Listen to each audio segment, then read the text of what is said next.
जनाब मैं उमर दराज गोंदल, मेरे साथ सलमान हैदर।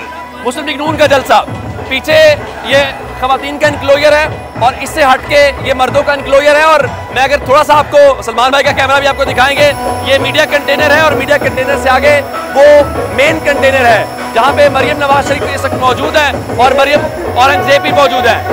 नवाज शरीफ इस वक्त जलसागाह के अंदर नहीं पहुंचे। सलमान भाई सुबह से आप कवर कर रहे हैं, मेरी आजमा बुखारी साहबा से भी वहाँ पे बात हुई, वो कह रहे नवाज शरीफ के शेरों मरियम औरंगजेब कह रही है, चूंकि वो लाहौर में लैंड कर चुके हैं और एयरपोर्ट से अब वो यहाँ पे हेलीकॉप्टर के जरिए बस पहुँचने वाले हैं। सुबह से अब तक क्या आपने जलसागाह के अंदर देखा है? अच्छा उमर, हर कोई मुझसे यही सवाल कर रहा है, मैं मुख्तलिफ ट्रांसमिशन को भी देख रहा हूँ और उन सवालों के अंदर यही चीज़ चल रही है कि क्या वाकई पिछले रिकॉर्ड ब्रेक हो जाएंगे, क्या आज वाकई इतनी ज़्यादा पब्लिक आ जाएगी। तो मैं हर एक को यही कह रहा हूँ कि भाई 3 बार का वज़ीर आज़म है और 4थी बार का वज़ारत उज़्मा का कैंडिडेट है। ये सवाल ही ज़ाते खुद एक अबस है कि क्या लोग आ सकेंगे या नहीं आ सकेंगे। रही बात इस वक्त की कैपेसिटी की, तो लोग हम देख रहे हैं कि लाहौर के गिरदो नमाज से ये सामने वाला पंडाल तो ज़ाहिर है इसमें लोग हैं, भरा हुआ नजर आ रहा है, पर अगर वही विजुअल्स में दिखाएं तो ज़ाहिर है ये भी कोई पंडाल, अगर देखें हम कोई ये नहीं कह रहे कोई छोटा पंडाल है, बड़ा पंडाल है। मैं मुस्लिम लीग नून ने जितनी जगह में ये सब कुछ लगाया है वो बता देता हूँ, 11 एकड़ है। अच्छा मैं एक बात बताऊँ, ये तकरीबन आधे से थोड़ा कम है मीनार पाकिस्तान का ये एरिया ना, और मैं इसका कंपैरिजन 2011 के जलसे से नहीं किया जा सकता, क्योंकि जिस तरीके से कैंपेन चलाई मुस्लिम लीग नून ने, जिस तरीके से मीडिया मैनेजमेंट की गई, जिस तरीके से मार्केटिंग स्किल्स इस्तेमाल किए गए, वो बजाते खुद एक अपनी कैपेसिटी में अनोखा वाक़या है। अब मुस्लिम लीग नून ने जिसे कहते हैं ना तन मन धन लगा दिया इसके लिए, और वो ये चीज़ थी। लेकिन यहाँ पब्लिक का आना इतना मैटर नहीं करता उमर।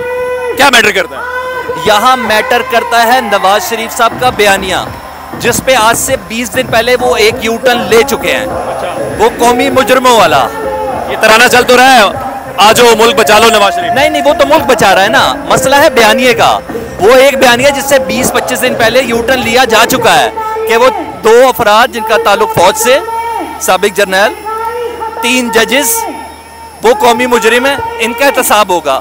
फिर एक अदद मैसेज आया जिसमें वो जहाज पे गए, उड़ते हुए नहीं गए थे शहबाज शरीफ साहब। फिर उसके बाद कहा गया कि मैंने तमाम मामलात अल्लाह पे छोड़ दिए। अब जब तमाम, आप ये कह रहे हैं कि आज नवाज शरीफ की तकरीर मानी रखेगी, वो बहुत ज्यादा मैटर करेगी। इवन सुबह भी उन्होंने एक टीजर तो दिया कि आज की तकरीर में क्या होने जा रहा है। मैं आपको कोई याद दिलाऊं उनकी तकरीरें, मैं डिक्टेशन नहीं लूंगा, बिल्कुल मुझे क्यों निकाला, अब क्या होगा, वोट को इज्जत दो का बयानिया भी था, अब क्या होगा? कम से कम इनमें से कुछ भी नहीं होगा, क्योंकि जिन्होंने निकाला था उन्हीं के कहने पे वापस आ रहे हैं, ठीक है। और वोट को इज्जत दी गई थी। साहब के मुतालिक कहा जाता है ना वो जाते मर्जी से ना आते मर्जी से है, और हर बड़ी अजीबोगरीब मर्जी से आते जाते हैं। लेकिन ये मियाँ साहब किससे ज्यादा उनसे सवाल होना चाहिए जिनका बड़ी जल्दी दिल भर जाता है, निकाल देते हैं, फिर दिल आ जाता है, फिर ले आते हैं। पाकिस्तान तरक्की नहीं कर पा रहा, मैं नवाज शरीफ की बात नहीं कर रहा, नहीं मेरा किसी को लाने निकालने की नहीं, पाकिस्तान तरक्की नहीं कर रहा, पाकिस्तान का निजाम नहीं चल पा रहा। वजह यह है कि हम एक ही चक्कर के गिर्द घूमते रहते हैं। आज से 5 साल पहले यही देखा था ना। लेकिन मियाँ साहब के लिए सबसे बड़ी मुश्किल ये है कि उन्होंने अपने बयानिए में तासीर भी पैदा करनी है, क्योंकि उस दौरान उनके 16 महीने की भाई की हुकूमत भी है। मियाँ साहब आ भी गए, 4थी बार वजीर आजम बन भी गए, तो वजीर खजाना कौन होगा? इसहाक डार। एक हेलीकॉप्टर दिखाएं जरा, ये हेलीकॉप्टर आपको दिखाऊंगा। ये हेलीकॉप्टर जो है इस वक्त लगता यह है कि जैसे कोई फजाई मुआयना किया जा रहा है, चूंकि नवाज शरीफ को भी हेलीकॉप्टर के जरिए ही लाया जाना है, तो अभी वो लाहौर एयरपोर्ट पहुंचा लेकिन हेलीकॉप्टर आना शुरू हो गए हैं। बिल्कुल ऐसा ही है, लेकिन खैर आते आते वो आ जाएंगे। लेकिन फिर मैंने बताया कि नवाज शरीफ साहब का ना के पास बहुत बड़ा पैकेज है, अवाम बहुत जख्मी है। इसका मुकाबला 2011 की अवाम के साथ ना करें, 1986 की बेनज़ीर की आमद की अवाम के साथ ना करें। 70 साल यानी 2045 में जाकर जो पाकिस्तान में महंगाई होनी थी वो पिछले 16 महीने में हो चुकी है। अब आवाम को बहलाना है, वो कौन सा फार्मूला है और किन के साथ वो एग्जीक्यूट होगा? वजीर खजाना वही होंगे, इसहाक डार। बिलावल कहते हैं ना, आप कह रहे हैं कि पिछले 16 महीने भी तो मुस्लिम लीग नून की हुकूमत थी, अगले 16 महीने क्या मुख्तलिफ होगा? तो वो ये देखना कि नवाज शरीफ की उस बात पे लोग किस तरह यकीन करेंगे, क्योंकि ये सारा ऑर्गेनिक क्राउड नहीं है। ये बड़ी तय बात है, कोई किसी गलत फहमी में ना रहे कि ये क्राउड ऑर्गेनिक है। ऑर्गेनिक मैं इसलिए आपसे सुन रहा हूँ, या मैं नहीं बोल रहा, मुझे फिर अज़मा बुखारी साहबा नून लिख कहेंगे कि आप हमारे बारे में हर वक्त नेगेटिव फैलाते हैं, आप हकीकत से उलट बताते हैं हमारे बारे में। मैं तो अपने अल्लाह को हाज़िर नाज़िर जान के सच बता रहा हूँ, ठीक है, और इसका मैं परवरदिगार को गवाह ठहराता हूँ। ये जितना क्राउड है ये ऑर्गेनिक नहीं है, ये सारा लाया गया हुआ है। और ये बुरी बात भी नहीं है, अब लोगों की इतनी जान नहीं रही, लोगों की इतनी कैपेसिटी नहीं रही अब। महंगाई, हाँ ठीक है, महंगाई के मारी ये जो अवाम है भाई, बड़ा पाकिस्तान का वजीर आजम है वो, चौथी बार का, उसका थंब इम्प्रेशन चला है, उनकी बायोमेट्रिक हुई है नवाज शरीफ की जगह, हर जगह पे ये थे, तो ये कोई छोटे आदमी थोड़ी हैं।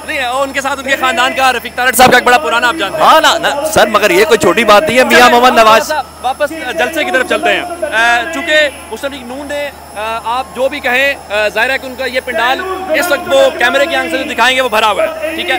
इंपॉर्टेंट तो ये होगा कि जलसा गाह से बाहर कितने लोग हैं, कहाँ से लोग आए हैं, आम लोग आए हैं, खुद चल के आए हैं, खुशी से आए हैं, कितना बड़ा क्राउड है आज का? अच्छा ये मैं आपको बताऊं, फिर मैंने बोला कि खुशी से आना ना आना ये इतना ज़रूरी था। उमर अगर ये ना होता ना तो आप यकीन जाने हम बहुत मायूस होके जाते।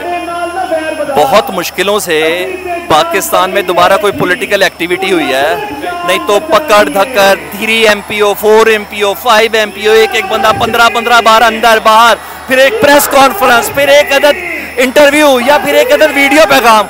शुक्र अल्हम्दुलिल्लाह, कह रहे कुछ तो एक्टिविटी शुरू हुई, उससे जान तो छूटी। हम साफी लोग हैं, हमें सहाफत करनी है, इन पॉलिटिक्स को देखना है। शुक्र अल्हम्दुलिल्लाह ये शुरू हुआ इसी बहाने। कल तहरीक इंसाफ ने भी कॉल दे दिया कान्हा की। मैं कह रहा हूँ क्या करेंगे बेचारे बगैर लीडरशिप के। मैं ये कह रहा हूँ वो क्या कहेंगे तकरीर में, क्या कहेंगे? जो कहेंगे थोड़ी देर में गायब हो जाएंगे। चलेगा नहीं, नहीं थोड़ी देर में गायब हो जाएंगे, फिर कहा जाएगा पीस ऑफ माइंड के लिए गए थे। तो जब ये बातें होगी ना तो मैं फिर भी खुश हूँ कि इसी बहाने किसी दूसरे को स्पेस मिलेगी, स्पेस मिलेगा। आप क्या तवक्को रखते हैं आगे इलेक्शंस के हवाले से? नवाज शरीफ साहब से सवाल हुआ, उन्होंने उसका कोई पास जवाब नहीं दिया। उनका मेरी भी वही तरजीह है जो इलेक्शन कमीशन की तरजीह है। तो लगता है कि इलेक्शन किसी की भी तरजीह नहीं है। नवाज शरीफ साहब ऑन बोर्ड हैं। इलेक्शन जनवरी में ना होने पर, रिपीट कर रहा हूँ, जनवरी में इलेक्शन ना होने पर नवाज शरीफ साहब ऑन बोर्ड हैं। उन्होंने आज का पाकिस्तान का आज़ाद शफाफ इलेक्शन कमीशन है, जो वो चाहेगा। आपको पता है हल्का बंदियाँ होती हैं, मरदमशुमारी होती है, देर होती है, ये सब होता है। वाहिद इस पाकिस्तान में 2 अफराद हैं, एक नून लीग के नवाज शरीफ साहब और दूसरा मौलाना साहब। और आपको पता है यानी हुकूमतें आती जाती रहती है, शख्सियत नहीं होती है। ओ सर ये दो, वैसे सिस्टम का लाडला कौन है भाई? आजकल के तो लाडले भी यही हैं। लाडले भी बदल जाते हैं। नहीं, आजकल तो सिस्टम के लाडले ये हैं। और हाँ ना मौलाना साहब का भी कहना है ना, जो कहते हैं सर्दियों में इंतखाब नहीं होना चाहिए। आप क्लोजिंग अपने लिए व्लॉग की दें, मैं जरा एक बार पीछे जाके थोड़ा सा दिखाना चाहता हूँ। आप जरूर अपनी क्लोजिंग जो है, तो ये सलमान भाई जो दिखा रहे थे, ये बुनियादी तौर पे मैं एक गाड़ी के ऊपर खड़ा हूँ और मेरे पीछे आपको बादशाही मस्जिद जो है वो नजर आ रही होगी। ये वो ऊपर शीशा नजर आ रहा होगा, मीडिया कंटेनर है, और ये मेन स्टेज है। पंडाल के तक मुस्लिम लीग नून जाहिर है इस पंडाल को भरने में जाहिर है पूरे पाकिस्तान से काफिले आए हैं, लेकिन असल सूरत हाल होगी कि बाहर कितने लोग हैं। मैं अब आपको बाहर से अपडेट करूंगा कि लोग कैसे जो है वो लाए गए हैं। ये खवातीन का कंटेनर है और मुझे वो उस्मा कारदार नजर आ रही है, कंटेनर है। और इससे पहले कहा जाता था तहरीक इंसाफ की खवातीन से मुताल्लिक, लेकिन अच्छी बात है कि मुस्लिम लीग नून ने उनको एक पार्टिसिपेशन का जो मौका है वो दिया है। तो ये जलसागाह के अंदर की सूरत हाल है जो मैंने आपको अपडेट की है। अब आप इसका फैसला खुद कर लीजिएगा।